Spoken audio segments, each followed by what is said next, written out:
an investigation or fraud. Like, come on, come on.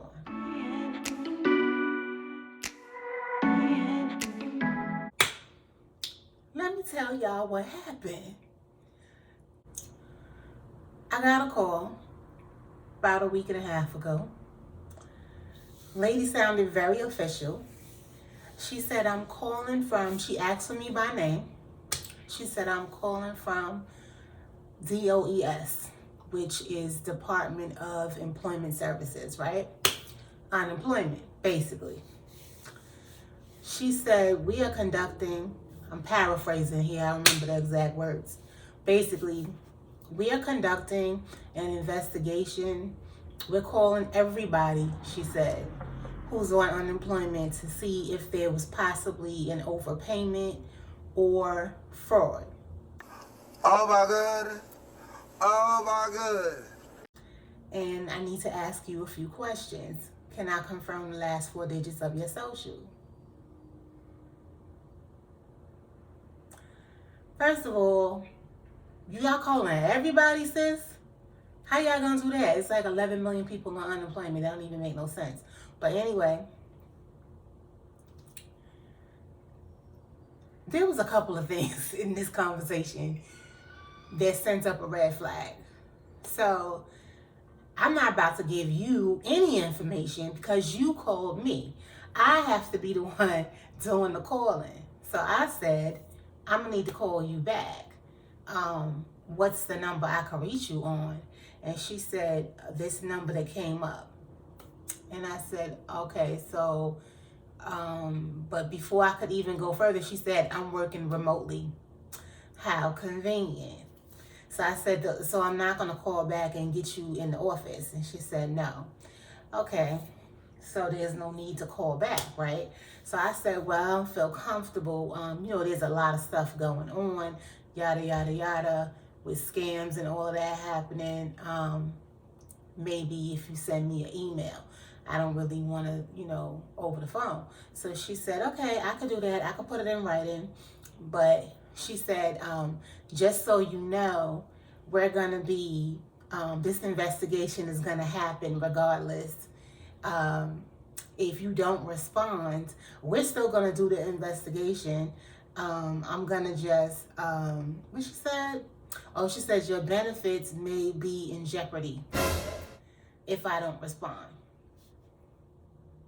Okay. She said that twice in the conversation. She put emphasis on that part, that my benefits may be in jeopardy. Okay, so now fast forward, hang up the phone. I was busy that day. An email did come. I didn't have time to open it or read it or anything. The next day, I had time on my hands. So I opened it, I read it, and there was a couple of things. I will show you this email. Couple of things that was wrong. First of all, it wasn't even addressed to me. It was like, hello, Miss Ryan. Apparently, you emailed the prior person and you forgot to change the name. The other thing was at the bottom where she signed off at, I noticed that it did not have DOES, Department of Employment Service. It didn't have that handle, didn't have their logos, red, white, and blue. It didn't have it. It didn't have the address, the telephone number, the email, no contact information. It just was signed. It was like her name and then some abbreviated, I guess her department or whatever was underneath. And then I did notice though, at the top, the drop down where you could see who's sending you the email, it said dc.gov. Like, it looks really official, dc.gov. Like, that would have you thinking this is legit, right? Like, it looks really official. But I'm like, I just got to check it out. So I call the unemployment office, and I'm on hold. This dude comes on the phone. I explain to him what happened. I screenshotted the email. I offered to forward him the email. Is there really an investigation going on? Do y'all have this? Have you heard of this before? Is there something happening where they're confirming, calling people to see if there's a possible overpayment? So he put me on hold, came back and said, disregard the email. I said I knew it. I knew this ain't sound right. Oh, no, she didn't. Oh, no, this heifer didn't. And then I said, then they asked me for the email that it was coming from. And I gave them that. I guess they wanted to just like run it through the system and see was it legit or whatever. So anyway, he said disregard the email. I'm like, come on. Not the name. Really? You must not know about me. You must not know about me. Here I am sitting here on probation for a federal indictment. The charge was fraud. Okay? Now, I don't know about all the scams going on, and I'm not in that world no more, but I know a lot of people. And so I am aware of the scams with the unemployment. There's a lot of them happening. And so, like, I wasn't about to be got. I wasn't about to be had, y'all. Man, niggas wanna stick me for my paper.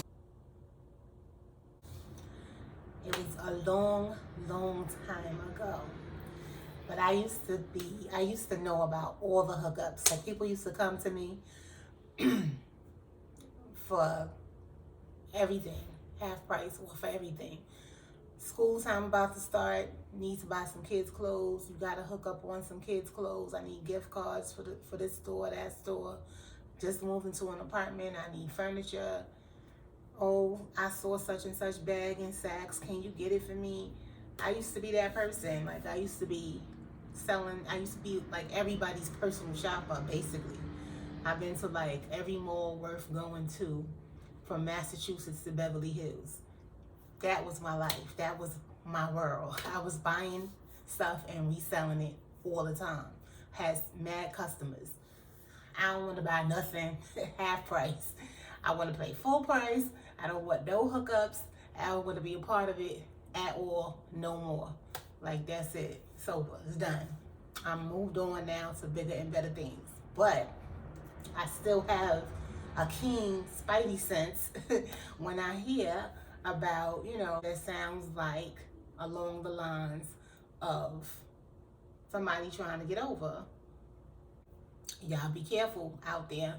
Y'all be careful with who you talk to, and keep your information guarded and close to you, because like information gets around so many different ways. It's people that are working in places that are selling the information. It's not like you have your mail at home and you don't shred it and you throw it in the garbage and somebody is going through your garbage. That's not how they're getting the information. They're getting the information from people that work in places, and also from the dark web, which is, you don't really have control over that. There's nothing you can do. That's like data breaches.